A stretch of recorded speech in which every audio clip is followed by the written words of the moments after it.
ओम गण श्री महागणेशाय नमः। राधे राधे दोस्तों, कैसे हैं आप सब। दोस्तों, पितृपक्ष शुरू हो गए हैं। पितृपक्ष भाद्रपद माह की पूर्णिमा को शुरू होते हैं और अश्विन मास की अमावस्या तक चलते हैं। पितृपक्ष पूरे 16 दिनों के होते हैं। इन दिनों का शास्त्रों में विशेष महत्व बताया गया है। पितृपक्ष को श्राद्ध पक्ष, श्राद्ध और कनागत भी कहा जाता है। पितृपक्ष पूर्वजों के प्रति श्रद्धा और सम्मान के प्रतीक होते हैं। इस दौरान किसी भी तरह के शुभ कार्य, विवाह, मुंडन, गृह प्रवेश आदि वर्जित रहते हैं। मान्यतानुसार पितृपक्ष अपने पूर्वजों के प्रति श्रद्धा भाव दिखाने का समय होते हैं। पितृपक्ष में पितरों को तर्पण और पिंडदान किया जाता है।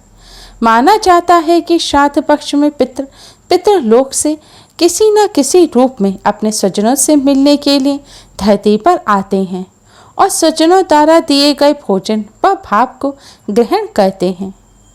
पितृपक्ष में हमारे पितृ यमराज की आज्ञानुसार सूक्ष्म रूप में पृथ्वी पर आते हैं और हमारे द्वारा दिए गए श्राद्ध, भोजन, तर्पण आदि ग्रहण करते हैं, जिससे उन्हें संतुष्टि मिलती है।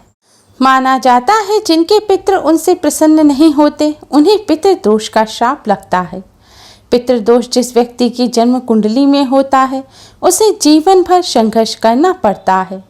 ऐसे लोगों को सफलता बहुत मुश्किल से मिलती है। जॉब और व्यापार में दिक्कत परेशानी बनी रहती हैं। ऐसे लोगों की टेंशन कभी खत्म नहीं होती। शिक्षा अधूरी रहती है। धन के लिए परेशान रहते हैं। रिश्ते खराब हो जाते हैं।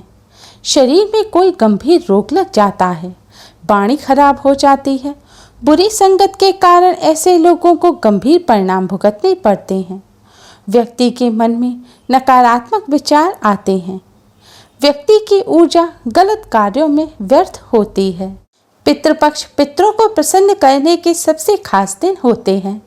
आज की इस वीडियो में हम आपको पितृपक्ष में पितृदोष से मुक्ति पाने का एक बहुत ही आसान उपाय बताने जा रहे हैं। इस उपाय को करने से पितृदेव की कृपा प्राप्त होती है। पितरों की कृपा से पितृदोष से मुक्ति मिलती है और जीवन के हर क्षेत्र में सफलता प्राप्त होती है। बिगड़े काम बनने लगते हैं। इस उपाय को आप पितृपक्ष में किसी भी दिन कर सकते हैं। दोस्तों, उपाय को सही प्रकार से करने के लिए आप हमारी इस वीडियो को अंत तक अवश्य ही देखें। अगर आपने हमारे चैनल को सब्सक्राइब नहीं किया है तो जल्दी से हमारे चैनल को सब्सक्राइब कर लें और बेल आइकन को हिट अवश्य ही करें, जिससे हमारी सभी नई वीडियोस की नोटिफिकेशन आपको फ्री में सबसे पहले मिल पाए। तो आइए दोस्तों, जानते हैं इस उपाय के बारे में। उपाय करने के लिए स्नान करके स्वच्छ वस्त्र धारण करें। इसके बाद एक सूखा हुआ नारियल लें। सूखा हुआ नारियल, जिसे गोला भी कहा जाता है, आपको पहले लेना है। ध्यान रखें, इस उपाय को करने के लिए जटा वाला नारियल या पानी वाला नारियल डालें। नारियल लेने के बाद अब आप अपनी लंबाई के बराबर एक लाल रंग का धागा लें। लाल रंग का धागा आप रेशमी या सूती कैसा भी ले सकते हैं। जिस धागे में लॉकेट डालकर गले में धारण किया जाता है वह भी ले सकते हैं, या फिर आप लाल रंग का कलावा भी ले सकते हैं। दोस्तों, अब इस नारियल और लाल धागे को आपको बजरंगबली के चरणों में रखना है। आप इस उपाय को बजरंगबली के मंदिर में जाकर भी कर सकते हैं या फिर अपने घर पर भी कर सकते हैं। बजरंगबली के चरणों में नारियल और धागा रखने के बाद आप एक शुद्ध घी का दिया जलाएं और एक सुगंधित धूप बत्ती जलाएं। अब भगवान श्री गणेश को प्रणाम करें, भगवान विष्णु मां लक्ष्मी जी को प्रणाम करें, सीताराम भगवान जी को प्रणाम करें और बजरंगबली को प्रणाम करें। इसके बाद एक पात्र में आप शक्कर रखकर इसका भगवान जी को भोग लगाएं। भोग लगाने के पश्चात अब आप कुमकुम से नारियल पर एक स्वास्तिक का चिन्ह बनाएं। स्वास्तिक का चिन्ह बनाने के बाद आप सबसे पहले भगवान विष्णु जी के महामंत्र ओम नमो भगवते वासुदेवाय का 21 बार जाप करें। मंत्र है ओम नमो भगवते वासुदेवाय। मंत्र का जाप करने के बाद अब आप हनुमान चालीसा का एक बार पाठ करें। आपको हनुमान चालीसा का थोड़े उच्च स्वर में पाठ करना है, यानी कि मन ही मन पाठ ना करें। हनुमान चालीसा का पाठ करने के बाद अब आप पितृ चालीसा का पाठ करें। पितृ चालीसा ना हो तो आप पितृदेव के इस मंत्र का 21 बार जाप करें। मंत्र इस प्रकार है, ओम पितृभ्य नमः, ओम पितृभ्य नमः। दोस्तों, भगवान विष्णु माँ लक्ष्मी जी को शास्त्रों में पितृदेव कहा गया है। पितरों की प्रसन्नता के लिए और पितरों की आत्मा की शांति के लिए, पितृदोष से मुक्ति पाने के लिए भगवान विष्णु माँ लक्ष्मी जी का पूजन अवश्य ही करना चाहिए। हनुमान जी को जागृत देव माना जाता है। भगवान राम के भक्त हनुमान जी के बारे में कहा जाता है कि वह चिरंजीवी हैं। वे पृथ्वी पर सतयुग में भी थे और कलयुग में भी विराजमान हैं। बजरंगबली को संकट मोचन कहा जाता है।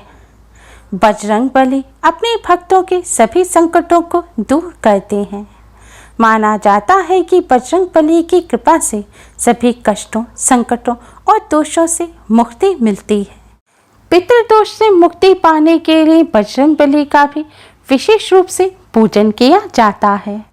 इस तरह पूजन करने के पश्चात अब आप भगवान श्री गणेश, भगवान विष्णु, माँ लक्ष्मी जी, बजरंगबली और पितृदेव को प्रणाम करें और अपने जाने अनजाने में की गई सभी गलतियों की क्षमा मांगें।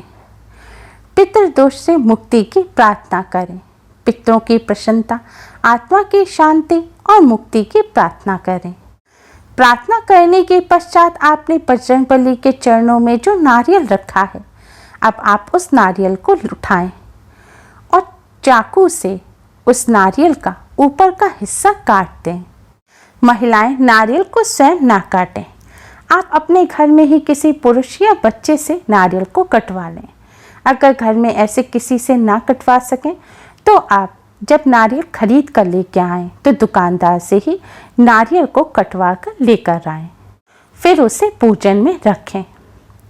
नारियल को ऊपर से काटने के बाद आपने भगवान जी को जो शक्कर का भोग लगाया है, अब इस पूरी शक्कर को आप नारियल में भर दें। इसलिए आपको इतनी शक्कर लेनी है कि उससे पूरा नारियल भर जाए। नारियल में शक्कर भरने के बाद आप नारियल पर उसका काटा हुआ हिस्सा लगा दें और इसके बाद लाल रंग का जो आपने धागा बजरंगबली के चरणों में रखा था, अब उस धागे से आप नारियल को बांध दें। यानी कि कटा हुआ हिस्सा आपको धागे से नारियल पर बांध देना है। नारियल बांधने के बाद अब आप इस नारियल को पीपल वृक्ष पर ले जाएं। दोस्तों, पीपल वृक्ष में समस्त देवी देवताओं का वास माना जाता है। पीपल वृक्ष में भगवान विष्णु, माँ लक्ष्मी जी का वास माना जाता है और माना जाता है कि पितृपक्ष में पितृलोक से जब पितर धरती पर आते हैं तो पीपल वृक्ष में ही वास करते हैं।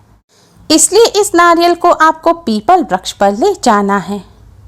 पीपल वृक्ष के पास आप जमीन में एक गड्ढा खोदें। ध्यान रखें, आपको पीपल वृक्ष से थोड़ा दूर गड्ढा खोदना है जिससे पीपल वृक्ष को कोई भी नुकसान ना पहुंचे। गड्ढा खोदने के बाद आप इस नारियल को गड्ढे में दबा दें। नारियल को जमीन में दबाते समय आप इस बात का ध्यान रखें कि आपको नारियल खड़ा करते हुए ही जमीन में दबाना है और नारियल का कटा हुआ हिस्सा ऊपर की तरफ होना चाहिए। साथ ही नारियल को जमीन में इस तरह रखें कि उसका थोड़ा सा हिस्सा बाहर की तरफ दिखाई दे। दोस्तों, इस बात का भी ध्यान रखें कि लाल रंग के धागे से आपको नारियल को बहुत कसकर यानी कि टाइटली नहीं बांधना है। थोड़ा ढीला ही आपको धागे से नारियल को बांधना है। नारियल दबाने के बाद अब नारियल के पास एक मिट्टी के पात्र में पानी भरकर भी रख दें। नारियल दबाते समय, पानी भरकर रखते समय आप पितरों का ध्यान करते रहें। ओम नमो भगवते वासुदेवाय मंत्र का मन ही मन जाप करते रहें। नारियल दबाकर पानी रखने के बाद अब आप पितरों का ध्यान करें और उनका आवाहन करें। यह नारियल चींटियों के लिए रखा जाता है। श्राद्ध के दिन में चींटियों को भोजन कराना बहुत जरूरी होता है। चींटी अग्नि तत्व का प्रतीक मानी जाती हैं। चींटियों को इस तरह भोजन खिलाने से पितरों का आशीर्वाद प्राप्त होता है। पीपल वृक्ष पर पितरों का वास माना जाता है, इसलिए पितरों को प्रसन्न करने के लिए चींटियों को भोजन पीपल वृक्ष के पास ही रखा जाता है। चींटियों के लिए रखा गया ये भोजन लंबे समय तक चलता है। इससे पितर भी लंबे समय तक प्रसन्न और तृप्त होते हैं। चींटियों के लिए इस प्रकार भोजन रखने के बाद आप पितरों से जाने अनजाने में की गई सभी गलतियों की क्षमा अवश्य ही मांगें। दोस्तों, इस उपाय को करने से पितृ तृप्त और प्रसन्न होते हैं, पितरों का आशीर्वाद प्राप्त होता है और पितृदोष से मुक्ति मिलती है। इस उपाय को आपको पितृपक्ष में केवल एक बार ही करना है। आप अपने पितरों की आत्मा की शांति और प्रसन्नता के लिए, पितृदोष से मुक्ति पाने के लिए इस उपाय को पितृपक्ष के दौरान अवश्य ही करें।